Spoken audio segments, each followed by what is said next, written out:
Hi guys and welcome to Serious Bucks. This is a personal finance channel where we talk about your money, about how you could manage your money better and how you could grow it to a point where you don't work so hard for money but let the money do the job for you. Today we are going to talk about a really important topic, and that is an emergency fund. Now you don't hear many people talking about emergency funds anymore or savings per se anymore because hey, when the stock market is down 20% or the economy is down 10% or the stock market has soared 40%, that makes for more headline news. No one speaks about, it's not so cool to talk about savings and emergency funds anymore. But your emergency fund is almost like a seat belt to your portfolio. It's almost as important as a seat belt is to your car. Why? Because wealth management is a very long-term journey. It could take you anywhere between 5, 7, 10, and sometimes even 30 years to reach a point where you can say, okay, I have enough wealth to live off of it through my retirement. Now, when you talk about a journey that long, there are bound to be hiccups, right? You would agree. There are bound to be hiccups on the way. And what does a hiccup mean? There could be years when the economy is down 5%. There could be bad years for the stock market, when the stock market tanks 50%. There could be good years as well. How do you create a buffer in your portfolio so that when your portfolio has taken a large shock, you're still able to pay for your expenses? Because regardless what happens to the economy, you're still going to be required to pay money for your food, right? You have to feed your family. You have to buy electricity. You have to pay water bills. You have to pay for gas. If you have children, you have to pay school fees. So none of those excuses work out when the economy, you still have to pay all of those bills. And that's why keeping an emergency fund is super important. In this video, we are going to dive deeper into 1, how much you should save in an emergency fund. 2, what kind of mental framework should you have so that you don't follow my words verbatim, but put your own decision-making framework to pick up and choose an emergency fund for yourself.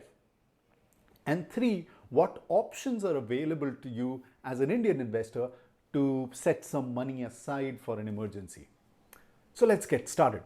So how much should you invest or save in an emergency fund? And that's a great question. A best practice or a rule of thumb would suggest 3 to 6 months of essential expenses. And we'll come to that, right? What kind of expenses should you budget for and save in an emergency fund? But 3 to 6 months of essential expenses will put you in a really good shape to take care of any calamity, any untoward incident, a job loss, or if you decide to quit your job and look for another job. All of those things get covered for about 6 months, which is great. But hey, you know that COVID is on and things are happening, right? Bad things are happening. The economy is going down. Jobs are being lost. Companies are not investing as much money as they used to in their own businesses. Therefore, growth has generally suffered. So in the times of COVID, what I would suggest is, rather than going for just 6 months, try and bump it up to about a year. And don't get panicked. Try to get as close to a year as possible. Some of you might think, wow, that's just a lot of money, and I don't have that kind of money to put in an emergency fund. Remember, and this is something I suggest to everyone else as well, and I've done it myself personally. Remember that no one has that kind of money to put all of it in an emergency fund and be done away with a year's worth of expenses. But you know what? Most of us are middle class people. We take baby steps. Every month, a certain amount of once you set the goal for about a year, and that, hey, I need to be, let's say my monthly expenses are 20,000 rupees, then I need to be at least 2.4 lakhs rupees for a year's worth of expenses. How do I get there? And depending on your salary, depending on your savings, you just allocate a certain amount of money every month that goes into that emergency fund or that savings bank account, which we'll discuss about later in this video. But that money goes in there, and in about 5 to 6 to 8 to sometimes 10 months, you will be in fantastic shape. And mind you, once your emergency fund is taken care of, then your mind is just freed up. You can think about, oh, well, now I've taken care of an emergency. What do I do with the rest of my money? How do I spend it on insurance? How do I spend it on essentials? How do I grow my money finally so that I can live off of it when I retire? Okay, what do I mean by budgeting for an expense? What kind of expenses should you budget for and save in your emergency fund? I only talk about essential expenses. Do not consider anything else that is not in the list that I'm suggesting. A, food. B, water. C, electricity. 4, gas. Basic sustenance. Now if you have kids, school fees. Now if you have a home loan, then a couple of EMIs at least, so that bank collection agents don't come chasing after you just because you have defaulted on a few EMIs in case of an emergency. That's it.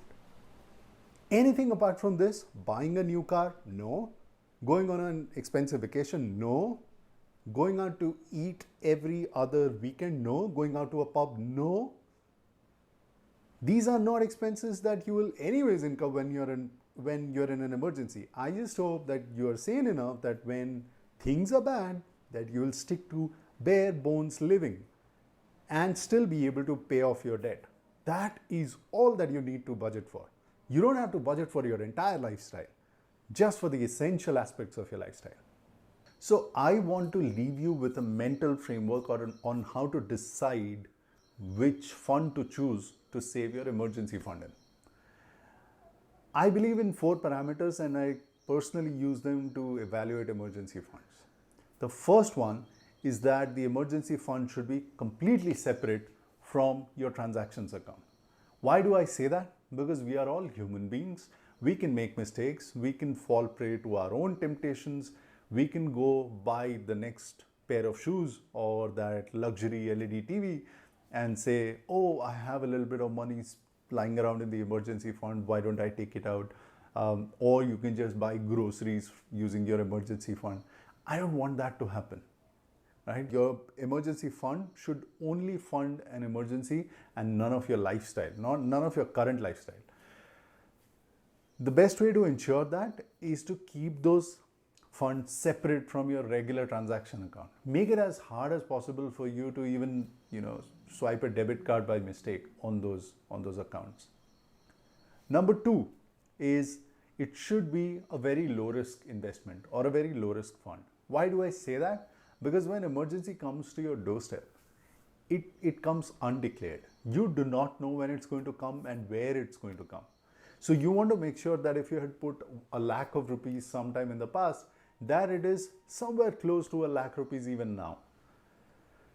You don't want it to be in equity that yes has the potential of going up 40% but also has the potential of going down 40%. So if it goes up 40%, you'll be really happy. But if it is down 40%, where are you going to find extra money to fill in the gap? And in an emergency, you are not left with the time. You're not given the luxury of time to come up with those funds. So you want to tap into those funds which stay at almost the same value throughout and they are reliable. The value of the fund doesn't deplete suddenly, and that's great to have. Low risk funds are a great way to go for an emergency fund. All right, the third point, which is quite tied to the second point about risk, is what kind of return should you expect from your emergency fund? Now, as you know, if we go for a low risk, like we discussed, if we go for a low risk fund, you cannot expect world beating returns from your emergency fund. And you should not. The job of the emergency fund is just to fund your emergency. It is not there to grow wealth, to make you rich over time. That is the job of equities.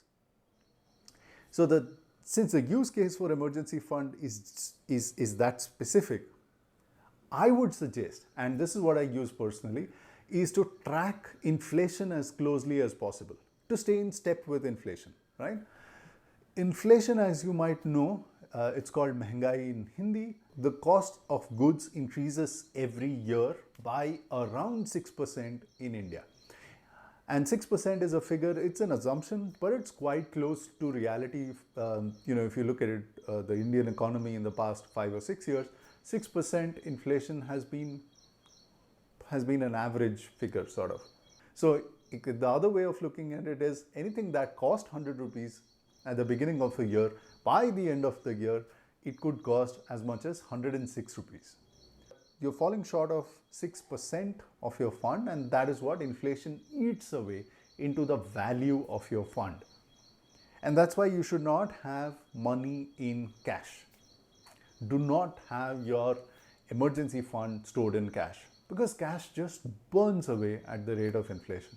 So if you have 1,00,000 rupees at the start of a year, by the end of the year, the value of that 1,00,000 would have reduced to now 94,000.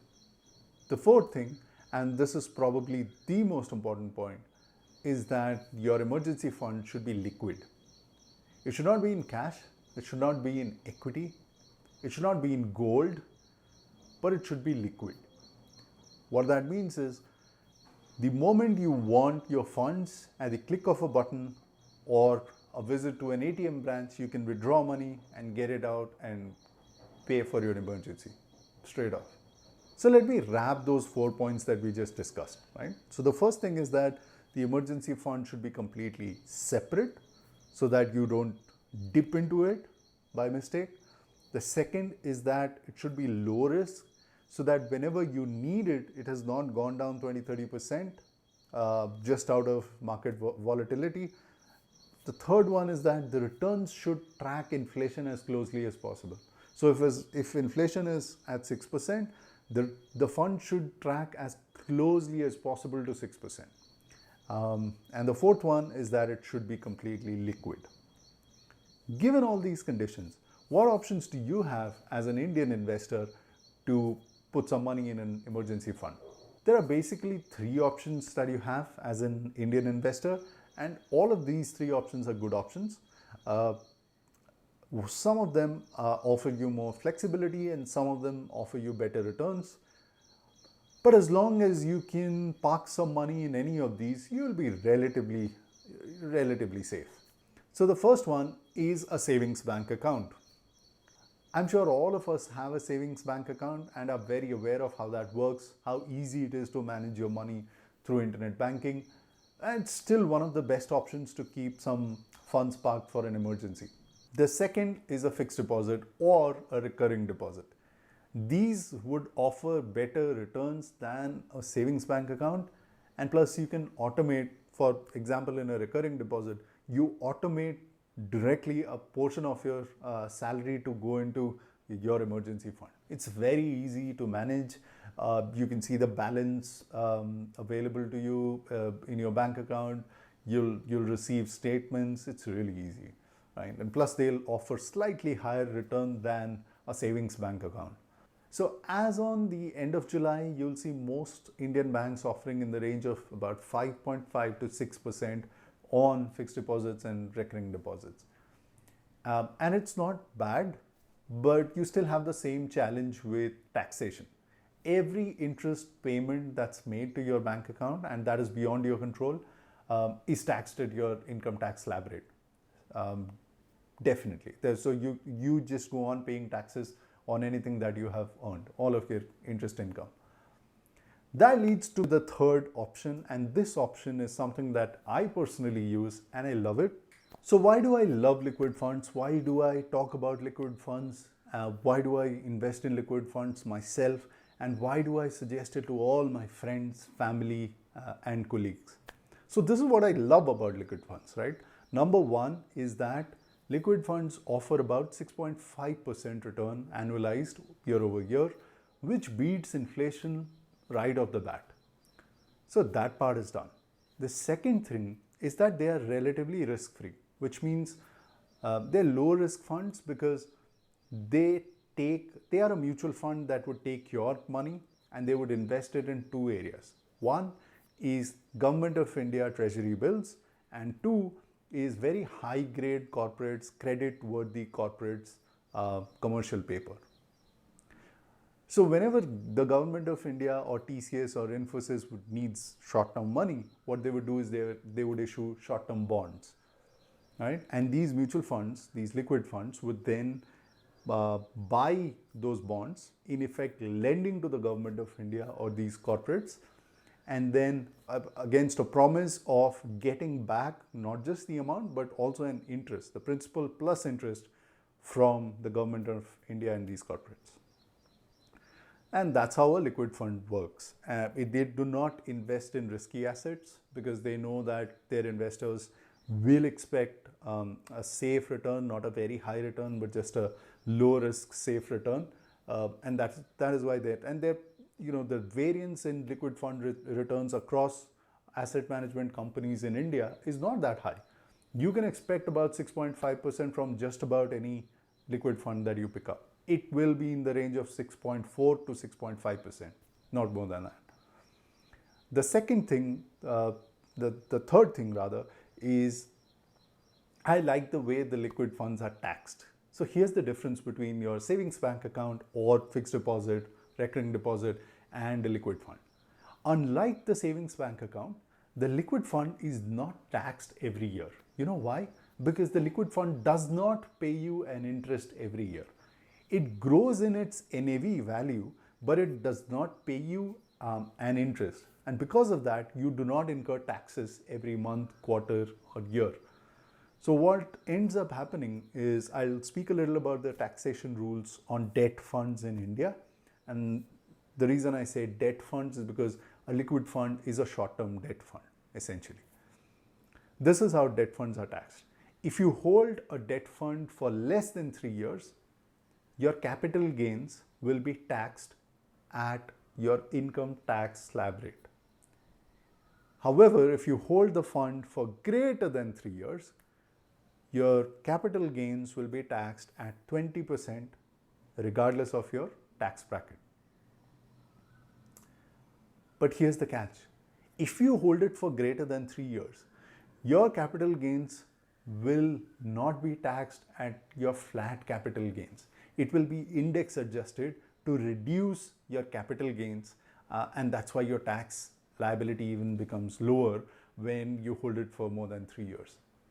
And this is really interesting, right? I would want you to pay some attention here, because we are a developing economy and cost of funds is slightly inching up. The government does not want to penalize your holding for a very long period at your entire capital gains. So this is how indexation works, right? So if you had invested 100 rupees, say, in a liquid fund, and at the end of 10 years, you made 150 rupees total. So your net capital gain was 50 rupees. The government of India recognizes that since you invested the money 10 years ago, and let's say the cost of capital was 100 rupees, just as a baseline, that the cost of capital after 10 years is, let's say, 120 rupees. Right? There has been a 20% increase in the cost of capital. So instead of your gains being 150 minus 100, which is 50 rupees, the government of India would say that your gains are actually 150 minus 120 equals 30 rupees. So you straight have 20 rupees saved there as capital gains, which are not going to be taxed because the government wants to incentivize long-term holding. That is how indexation works. So here's where I want to wrap up the whole liquid fund discussion.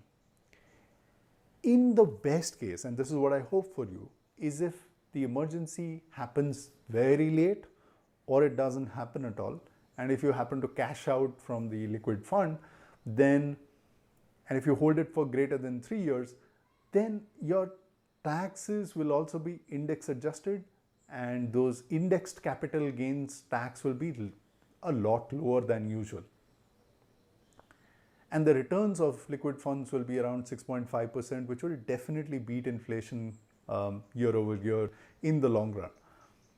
And the worst case, which is if calamity strikes you earlier than 3 years, then the tax adjusted return on a liquid fund will either be slightly better or slightly worse than a fixed deposit. So what I prefer is to keep all of my money, emergency fund, in a liquid fund. And it stays safe, it is separate, I cannot dip into it. My fund is protected from my own emotions, and it is completely liquid. When I hit the sell button, within 24 hours, it'll get credited into my bank account, so I'm completely safe on that front as well. So guys, I want to summarize this video now and go over the most important points that we discussed.